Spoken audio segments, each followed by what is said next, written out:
August 1944. A single artillery shell screamed over the Philippine jungle and detonated 20 feet above a Japanese trench line.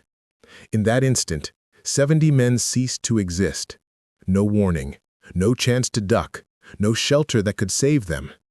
The soldiers who survived the blast stumbled from their positions, blood streaming from their ears, unable to comprehend what had just murdered their comrades. They had dug deep. They had reinforced their positions with logs and sandbags. They had done everything their training demanded. And yet death had found them anyway, raining down from empty air like the judgment of an angry god. Before we jump back in, tell us where you're tuning in from. And if this story touches you, make sure you're subscribed because tomorrow I've saved something extra special for you. This was not supposed to be possible. For 3 years, Japanese infantry had mastered the art of survival against American firepower. They had learned to dig deeper, to time the incoming rounds, to wait out the barrage in earthen wombs that swallowed shrapnel and blast. Conventional artillery was predictable. Shells struck the ground, exploded outward, and spent their fury against dirt and timber. A man in a trench, head down, had a chance. Survival was a matter of discipline and depth. The Imperial Army had built an entire defensive doctrine around this truth. Then, the Americans brought something new to the Pacific theater, something that turned every lesson into ash, something that made trenches into graves and foxholes into coffins. They called it the variable time fuse, though soldiers had darker names for it. The Japanese called it the weapon that sees. Others called it the devil's shell. To the men cowering in their fortifications as the sky itself became hostile, it was simply terror made manifest. 60,000 Japanese soldiers would die beneath these air-bursting shells before the war ended. Entire battalions would be erased in minutes. Defensive positions that should have held for weeks would collapse in a single afternoon. The weapon that was supposed to bring precision to artillery instead brought annihilation on a scale that defied comprehension. This is not a story about technology. This is a story about what happens when the rules of survival are rewritten overnight, when experience becomes worthless, when courage cannot save you from physics. Tonight, we descend into the trenches of the Pacific War to understand how a single innovation transformed artillery from a blunt instrument into a surgical nightmare, and why the men who faced it could only watch the sky and pray that the next shriek of incoming fire would miss them by the few precious feet that separated life from obliteration. The mathematics of murder had always been simple. An artillery shell followed a parabolic arc through the sky, reached its apex, and fell toward Earth under the pull of gravity. Inside the shell, a mechanical fuse waited. Upon impact with the ground, a firing pin would strike a primer, detonating the explosive charge within. The blast would radiate outward in a sphere, but the Earth itself absorbed much of the energy. Shrapnel flew horizontally or upward, carving through anything above ground level. But soldiers in trenches, behind berms, in bunkers, they could survive. The explosion spent most of its fury on dirt. This was the fundamental contract of artillery warfare. Dig deep enough, stay low enough, and you might live. Millions of soldiers across 2 world wars had bet their lives on this equation. Most of the time, they won. But in the laboratories of American universities, physicists had been working on a problem that would break this contract forever. The problem was inefficiency. Military analysts estimated that it took an average of 5,000 conventional artillery shells to destroy a single aircraft. 5,000 rounds fired at a moving target in 3-dimensional space, each one relying on a timer fuse set before firing or a contact fuse that required a direct hit. The waste was staggering. The cost in metal and explosives was prohibitive. And in the desperate air battles over the Atlantic and Pacific, where German bombers threatened convoys and Japanese aircraft swarmed carrier groups, inefficiency meant death. What the military needed was a shell that could sense its target, a shell that knew when it was close enough to kill, a shell that could detonate at the perfect moment, not on impact with the ground or at a predetermined time, but at the instant of maximum lethality. The concept was simple. The execution was anything but. Radio waves provided the answer. Scientists discovered that a small radio transmitter could be mounted inside an artillery shell, continuously broadcasting a signal as the shell flew through the air. When that signal bounced off a solid object and returned to the shell, a receiver would detect the echo. If the echo was strong enough, meaning the object was close enough, an electrical circuit would trigger the detonation. The shell would explode not when it hit something, but when it came near something. Proximity, not contact, became the trigger. The implications were immediate and terrifying. An anti-aircraft shell equipped with such a fuse would no longer need to score a direct hit on an aircraft. It could detonate 20 or 30 feet away, filling the air with shrapnel that would shred wings and fuselages. Suddenly, the 5,000-to-1 ratio became 10-to-1, then 5-to-1. Aircraft began falling from the sky in numbers that stunned both sides. But the scientists and generals who developed the proximity fuse had focused entirely on its anti-aircraft applications. They had built it to swat planes from the sky.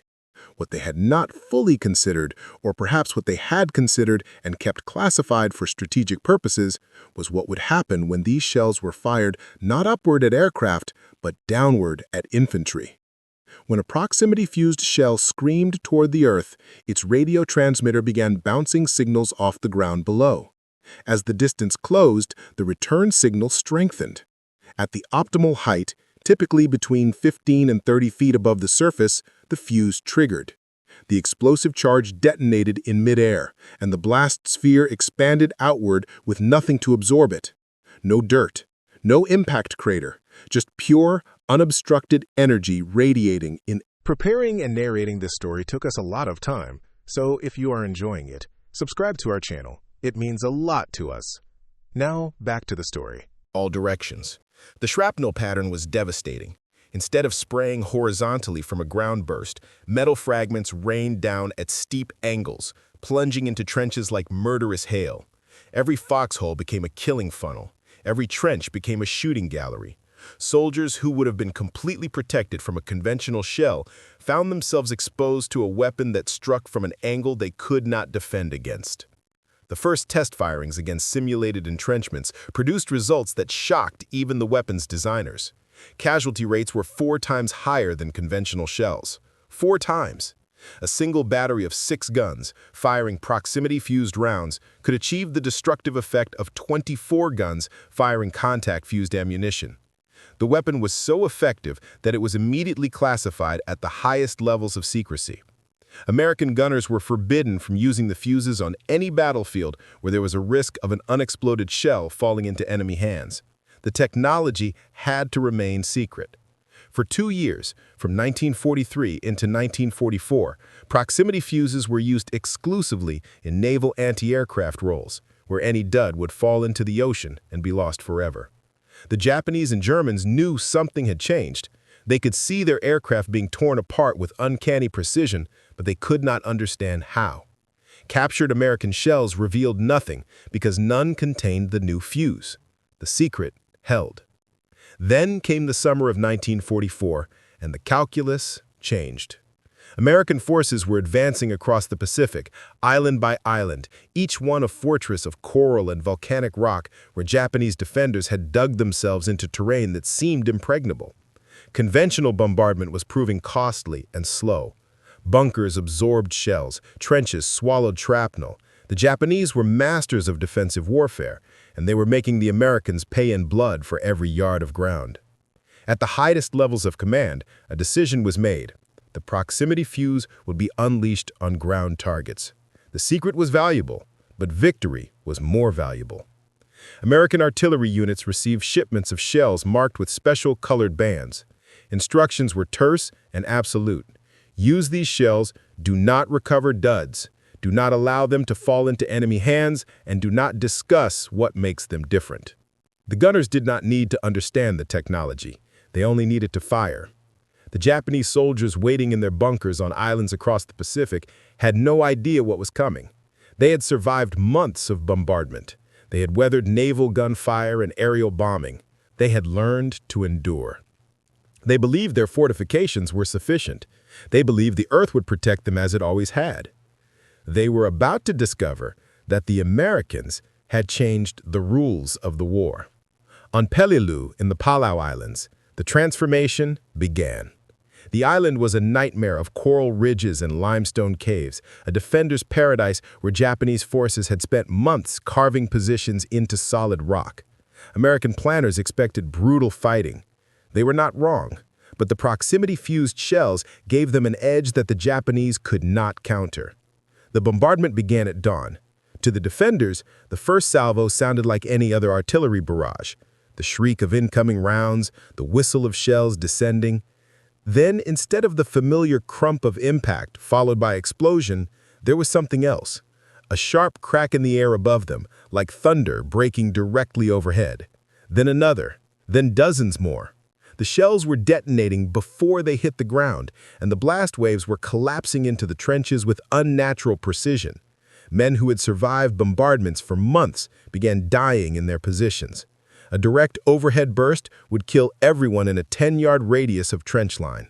The fragmentation pattern was optimized by altitude, each piece of shrapnel maintaining velocity as it plunged downward, unslowed by contact with earth. Helmets offered no protection. Logs and sandbags overhead were worthless. The only safety was solid rock, and there was never enough of it. Japanese after-action reports, captured later, described the confusion and terror. Soldiers insisted that American aircraft were dropping bombs directly into their trenches, because that was the only explanation that made sense. How else could explosions happen in midair? How else could shells kill men who were completely dug in? Some units reported that the Americans had developed a magnetic fuse that detected steel helmets and detonated above them. Others believed it was a new type of cluster munition that scattered bomblets overhead.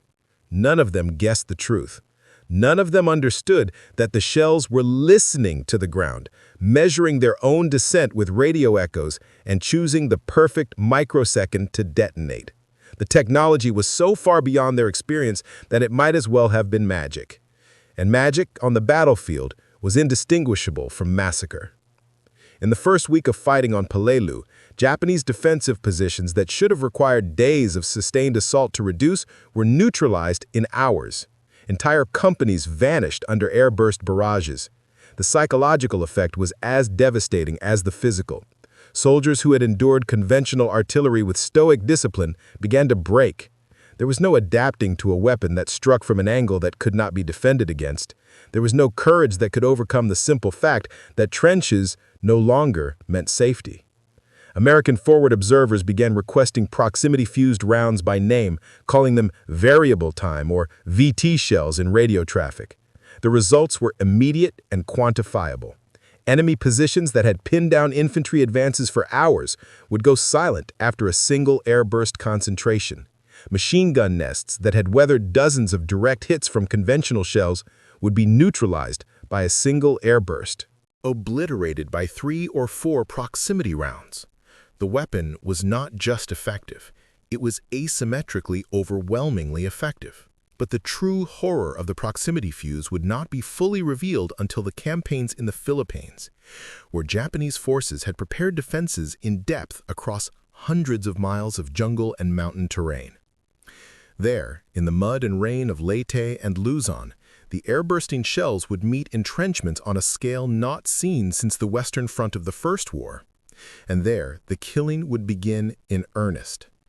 October 1944, the invasion of Leyte began with the largest naval bombardment in Pacific War history.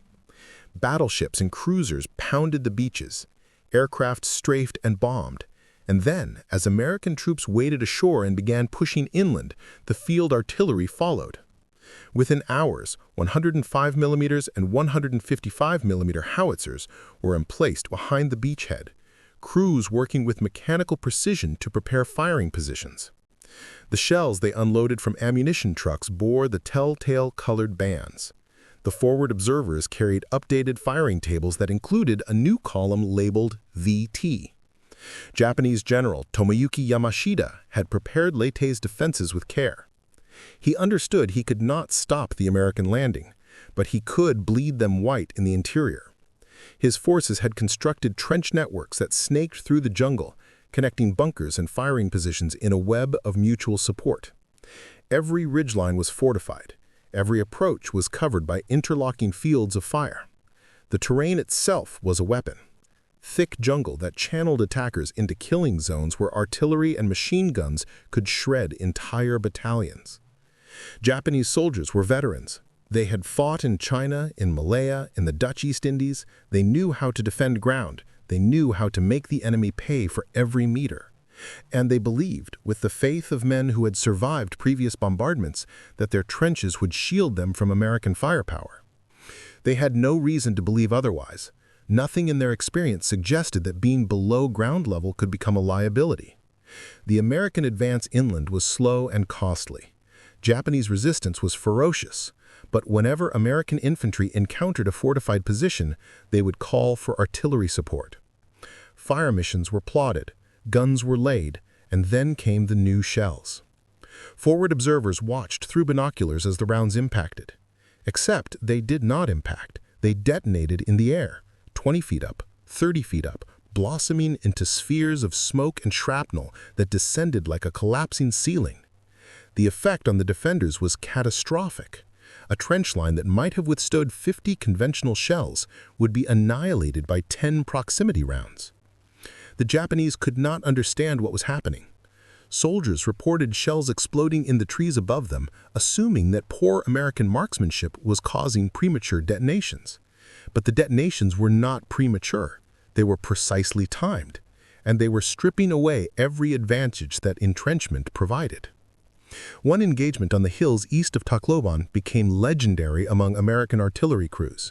A Japanese company had dug into a ridgeline, creating a trench network that covered the only practical approach. American infantry assaulted twice and were thrown back both times with heavy casualties. The position had to be taken, but frontal assault was proving prohibitively expensive. The artillery forward observer called in a fire mission. 6 guns, variable time fuses, concentration pattern.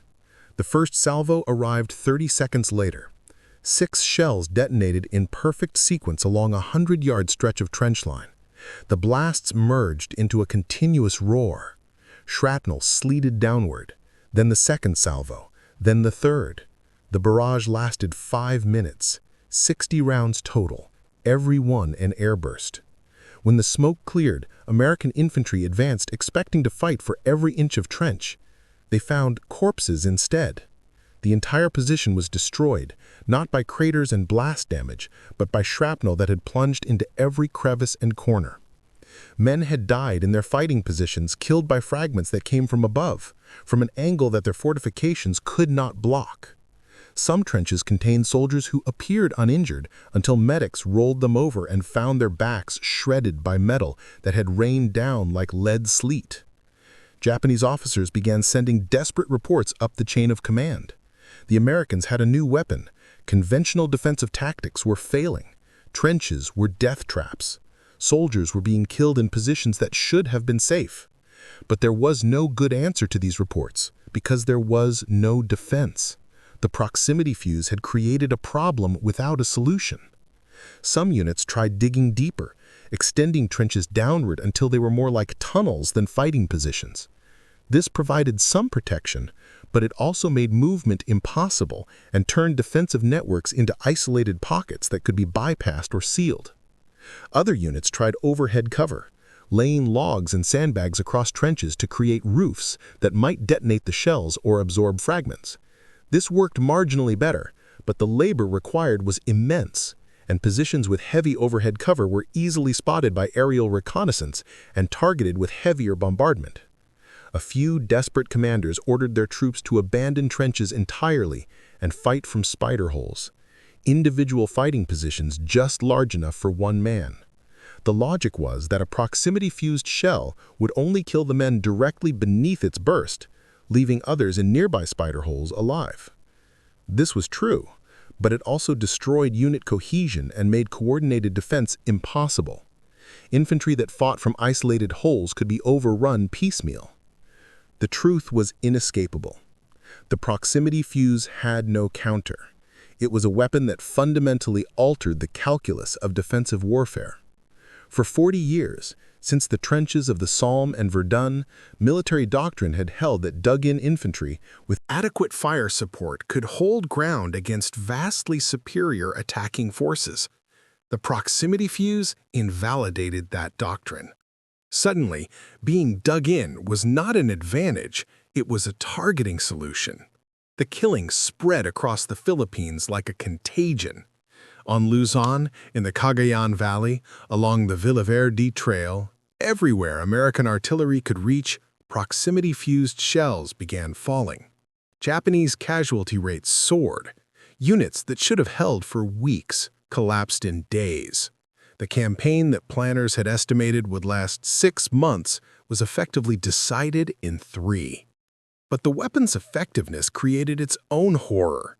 American artillery crews, watching the results of their fire missions, began to understand what they were unleashing.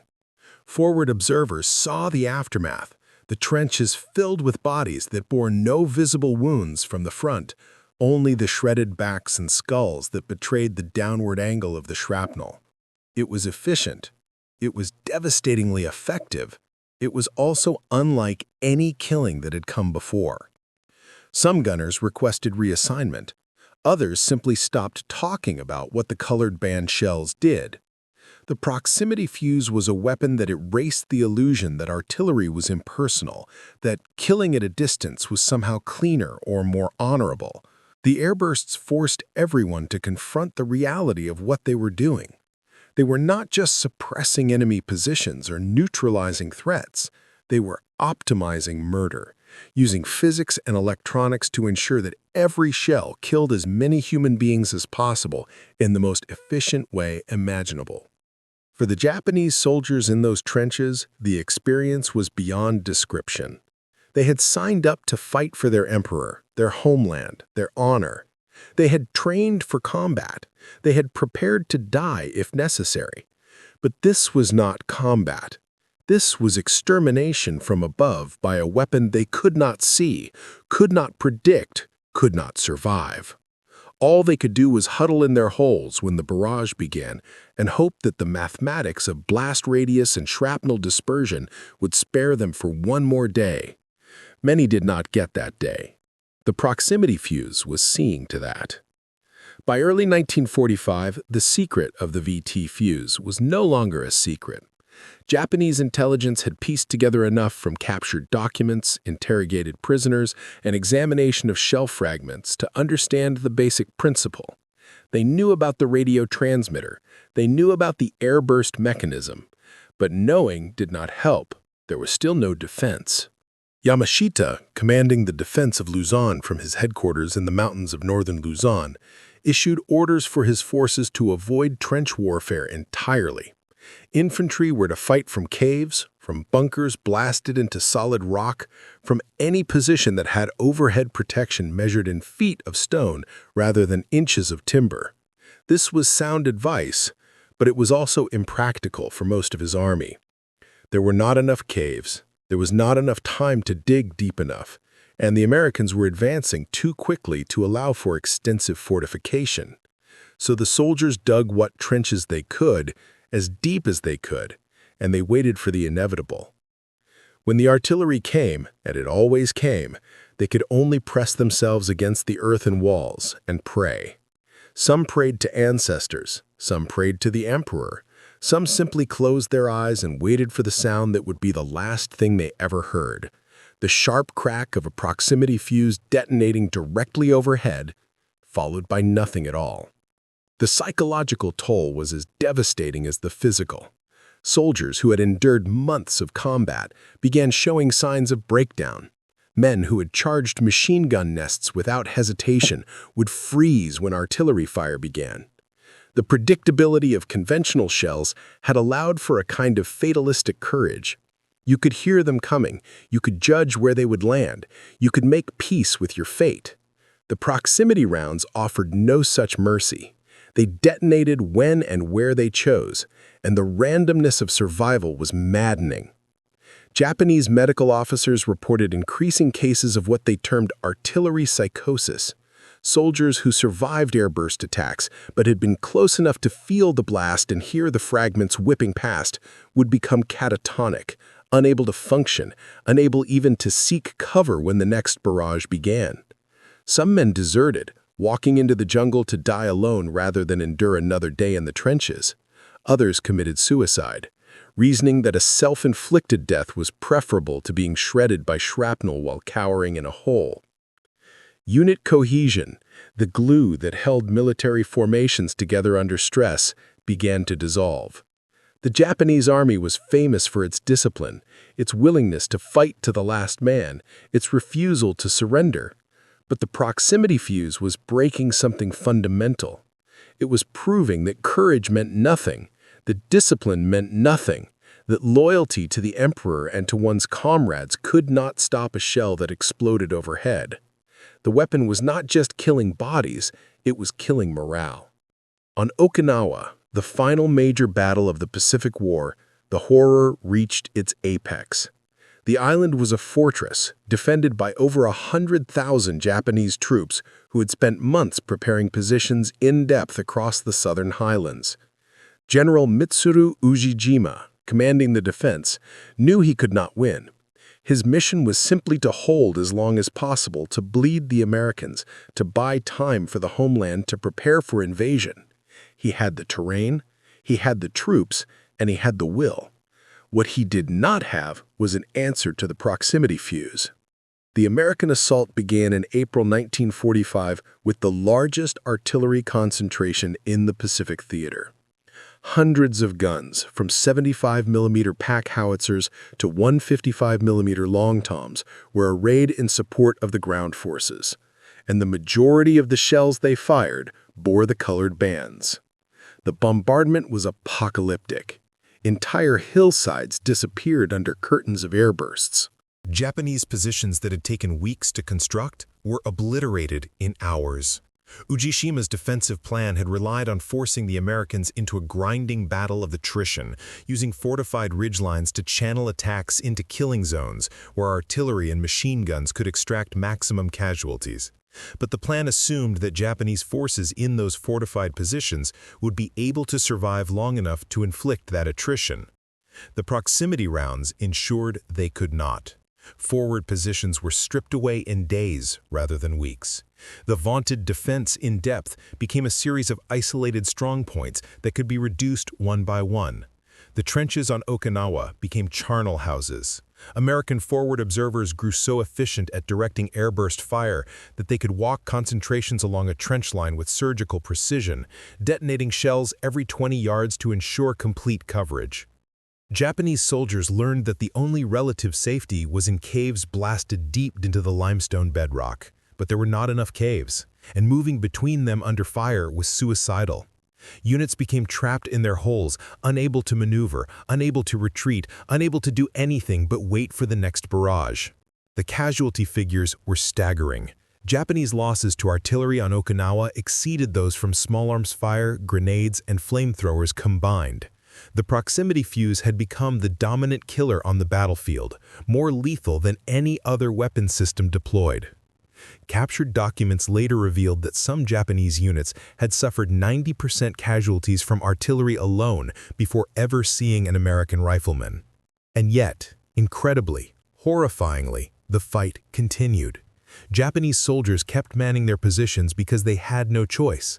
Desertion was impossible, surrender was unthinkable. So they stayed in their trenches and died when the shells came. Some left final letters tucked into their uniforms, knowing they would not survive the war. The letters spoke of duty, of honor, of resignation. Few mentioned the proximity fuses specifically, but the fear was there in every line, unspoken but palpable. They knew what was killing them. They knew there was nothing they could do about it. And they stayed anyway, because that was what soldiers did. The Americans, advancing behind the artillery barrages, found scenes that haunted them for the rest of their lives. Trenches so full of dead that it was impossible to walk through them without stepping on corpses. Bodies torn apart by shrapnel wounds that clustered on the upper back, shoulders, and head, the signature pattern of airburst casualties. Some Japanese soldiers had clearly survived the initial blasts, only to bleed out slowly in their positions, unable to evacuate, unable to get medical care, dying alone in the dark while the bombardment continued overhead. One Marine lieutenant interviewed after the battle described finding a trench where a dozen Japanese soldiers had died in a perfectly spaced line, each man about 6 feet from the next, as if they had been positioned by some meticulous killer to demonstrate the weapon's efficiency. The airburst had detonated directly above the center of the line, and the shrapnel pattern had killed all of them simultaneously. They had been crouching in firing positions, weapons ready, prepared to fight. They never had the chance. The shell had simply erased them.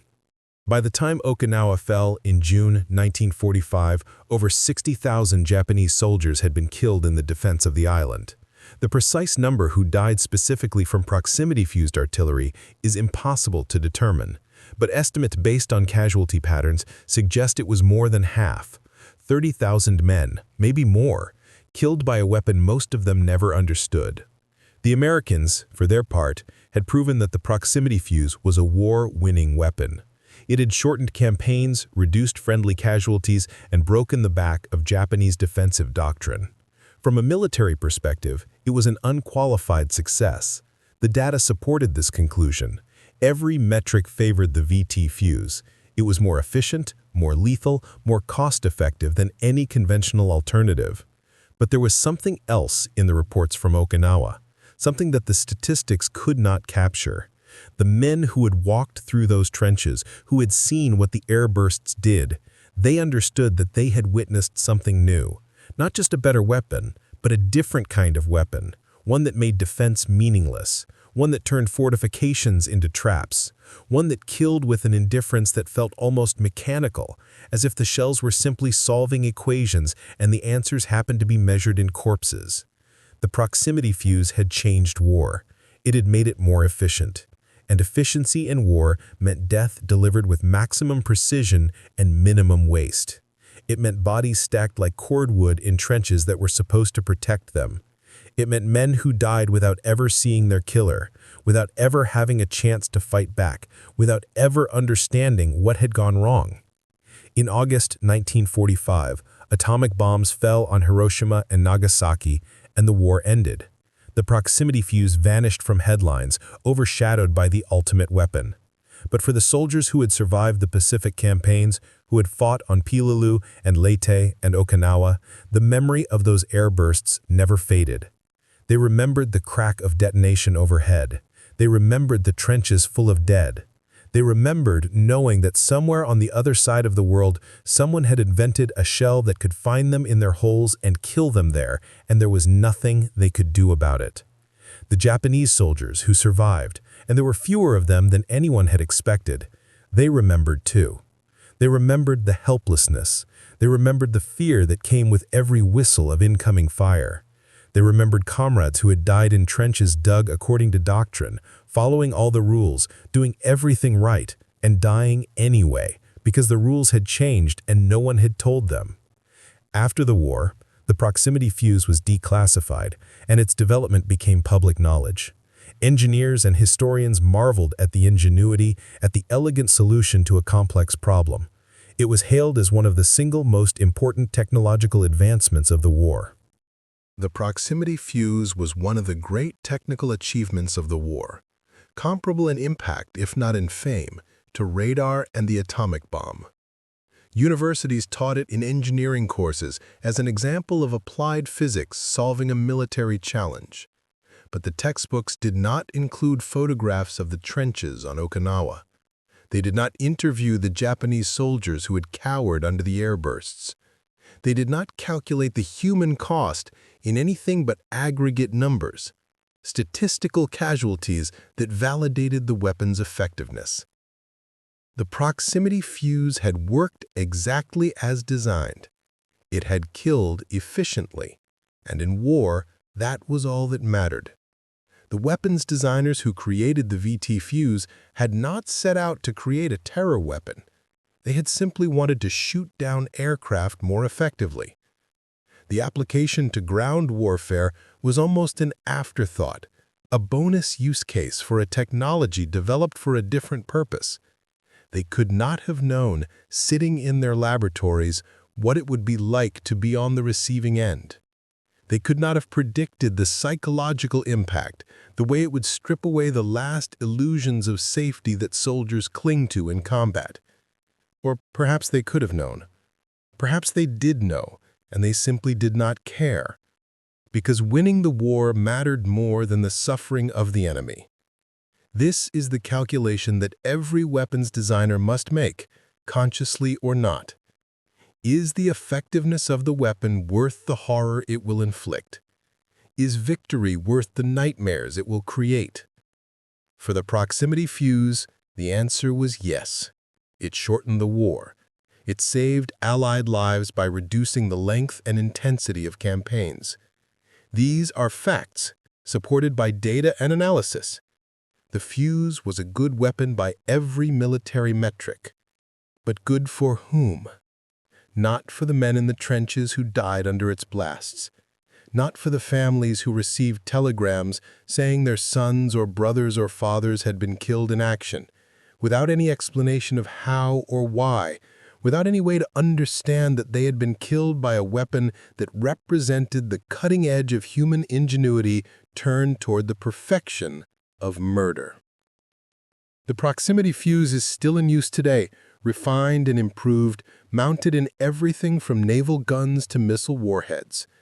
Its descendants are more sophisticated, more reliable, more lethal. The basic principle remains unchanged. Sense the target, detonate at the optimal moment, maximize casualties.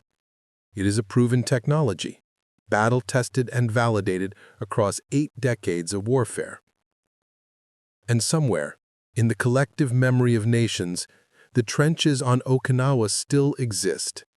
The bodies are long since buried, the battlefields overgrown, the fortifications collapsed into ruin. But the knowledge remains. The knowledge that courage cannot defeat physics, that fortifications are only as strong as the weapons arrayed against them, that in war, innovation always favors the attacker, and the defender is always one breakthrough away from obsolescence. The Japanese soldiers who died in those trenches have no memorials. Their names are recorded in regimental histories, if at all. Most of them vanished into mass graves, unidentified, their deaths recorded as anonymous casualties in a war that killed millions. They were not special. They were not unique. They were simply men who found themselves on the wrong end of history, fighting with yesterday's tactics against tomorrow's weapons. But they were still men. They still felt fear. They still hoped to survive. They still believed that the earth might protect them if they dug deep enough. And when the proximity fuse shells started falling, when the sky became death and trenches became coffins, they still died like any other soldiers in any other war, suddenly, violently, often alone. This is the story that does not make it into engineering textbooks. This is the cost that does not appear in the after-action reports. This is the price of innovation, measured not in dollars or resources or technical challenges overcome, but in terror and pain and the final desperate seconds of men who died without understanding what had killed them. The proximity fuse worked. It worked better than anyone had dared hope, and 60,000 men died to prove it. The reports began arriving at Imperial General Headquarters in Tokyo throughout the autumn of 1944, each one more desperate than the last. Field commanders were sending urgent dispatches describing impossible casualties, defensive positions collapsing under bombardments that should not have been effective, soldiers dying in fortifications that had been built according to every established principle of military engineering. The reports were consistent in their confusion and inconsistent in their explanations. Some blamed new American tactics. Others suggested sabotage or incompetence among local commanders. A few mentioned shells that seemed to explode prematurely, but these mentions were buried in longer paragraphs about terrain difficulties and supply shortages. The staff officers in Tokyo read these reports with growing alarm. But they were fighting a war on multiple fronts, managing collapsing supply lines, dealing with the catastrophic losses in the Marianas and the Philippines. Individual battlefield anomalies did not rise to the level of strategic concern. Artillery was artillery. Casualties were casualties. The Americans had more of everything: more shells, more guns, more industrial capacity. That they were killing Japanese soldiers efficiently was not surprising. That they might be doing so with a fundamentally new weapon did not occur to the planners in Tokyo until it was too late to matter. American advance in firing slits that overlooked the approach routes below. It was, by the standards of field fortifications, nearly perfect. It should have been impregnable to anything short of a direct hit from naval gunfire. The artillery barrage began at dawn. Yamada had weathered dozens of such bombardments over his 2 years of service. He knew the rhythm, the sound of shells in flight, the pattern of explosions. This barrage sounded different. The shells were detonating too high, he thought at first. Poor American gunnery. But then he heard screaming from the trench line below his bunker, screaming that should not have been possible if the shells were missing their targets. He risked a glance through one of the firing slits. What he saw made no sense. Smoke and debris hung in the air 20 feet above the trenches. The explosions were happening there, in empty space, not on the ground where they belonged. As he watched, another shell arrived, and he saw it clearly this time. The detonation occurred well before impact, a sharp crack followed by a bloom of black smoke suspended in midair. Shrapnel rained down into the trench below. Men who should have been protected by 6 feet of earth died where they crouched. Yamada pulled back from the firing slit and tried to process what he had seen. His military training offered no explanation. Shells that exploded in midair were defective, duds, premature detonations caused by faulty fuses or rough handling. But these were not random failures. Every shell was detonating at roughly the same height. This was intentional. The Americans had somehow learned to make their shells explode above the ground, and they were using this capability to slaughter men in their trenches. The barrage continued for 30 minutes. When it finally stopped, Yamada emerged from his bunker to find his position in ruins. The bunker itself had survived, its thick overhead cover sufficient to stop the downward plunging shrapnel, but the trenches connecting his bunker to the rest of the defensive network were filled with dead. His radio operator, his forward observers, his infantry squads, all gone. He had a fortified position with firing slits overlooking the American advance, and he had no one left to man those firing positions. Yamada retreated deeper into the island's interior that night, one of only 5 survivors from his company. He carried with him a fragment of American shell casing that he had pulled from the body of one of his men. The fragment was jagged and still warm when he picked it up. He studied it by candlelight in the cave where his survivors sheltered, looking for some clue, some marking that would explain what he had witnessed. There was nothing, just metal, stamped with American manufacturing codes that meant nothing to him. He would survive the war, one of the few officers from the Leyte campaign to do so. In the decades after, he would be interviewed by military historians, asked to describe his experiences. He always mentioned the shells that exploded in the air. He always described the helplessness of watching his men die in positions that should have protected them. And he always said the same thing at the end of these interviews, that the Americans had not won through superior courage or better tactics, but through a weapon that made defense impossible. The proximity fuse, he learned its name after the war ended, had defeated the Japanese army not through overwhelming force, but through simple physics applied with ruthless efficiency. In the mountains of northern Luzon, Captain Hiroshi Nakamura faced a different kind of horror. His battalion had been tasked with holding a mountain pass that controlled access to the Cagayan Valley. The position was naturally strong, a narrow defile between 2 ridges where a handful of determined men could hold off a much larger force. Nakamura's troops had spent 2 months fortifying the pass, digging trenches into the rocky soil, building bunkers, establishing fields of fire that covered every approach. The American assault began in late January 1945. Nakamura's men repulsed the first probe easily, machine gun fire and mortar rounds driving the attackers back down the slope. The second assault was heavier, supported by tanks that ground up the narrow trail until anti-tank guns knocked them out. Nakamura reported to his superiors that the position was secure, that his men were in good spirits, that they could hold indefinitely. Then the American artillery found his range. The first salvos were conventional, high-explosive rounds that cratered the ground around his trenches but did little damage to dug-in troops. Nakamura felt confident. His men were well protected. They had overhead cover on many positions.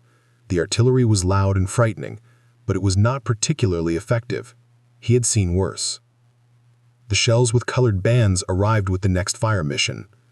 Nakamura was in his command post when he heard the change in the bombardment pattern. Instead of the heavy crump of shells impacting the ground, there was a series of sharp cracks, like enormous whips being snapped overhead. He stepped outside to see what was happening and nearly died for his curiosity. A shell detonated 30 feet above him, the blast wave knocking him flat. Shrapnel whined past his head, some of it embedding in the log wall of his command post. He scrambled back inside, ears ringing, face ashen, bleeding from a dozen tiny cuts. Outside, his defensive line was being systematically destroyed. The airburst shells were walking along the trench network, each one detonating at the perfect height to send shrapnel plunging into the excavations below. Nakamura could hear his men screaming, but there was nothing he could do. Leaving cover meant certain death. Staying in cover meant listening to his command being annihilated, piece by piece. The barrage lasted an hour. When it ended, Nakamura had lost more than 200 men, nearly half his effective strength. The survivors were in shock, many of them bleeding from shrapnel wounds, all of them terrified. Nakamura tried to organize a defense, tried to redistribute his remaining troops to cover the gaps in his line. But before he could complete the reorganization, the American infantry attacked again, and this time there were not enough defenders to stop them. The pass fell in 3 hours. Nakamura escaped with fewer than 50 men, abandoning positions that had taken months to prepare. In his after-action report, written by hand on salvaged paper while hiding in a jungle camp, Nakamura described the airburst shells in detail. He noted the sound, the blast pattern, the psychological effect on his troops. He recommended that all future defensive positions include deep overhead cover, preferably solid rock, as the only reliable protection. He also noted that such positions would be extraordinarily difficult to construct and would limit tactical flexibility. The report ended with a blunt assessment that would have been unthinkable earlier in the war. The enemy possesses a weapon against which conventional defensive tactics are ineffective. Holding ground against American artillery is no longer viable unless troops are protected by substantial overhead cover. In most terrain, such protection is impossible to construct. We must therefore reconsider our entire defensive doctrine. The report was forwarded up the chain of command, where it joined dozens of similar assessments from other officers across the Philippines. Staff officers in Manila read these reports and understood that something fundamental had changed. The Americans had developed a shell that defeated trenches. This was a problem without an obvious solution. Changing defensive doctrine in the middle of a losing campaign was nearly impossible. Troops could not be retrained, positions could not be rebuilt.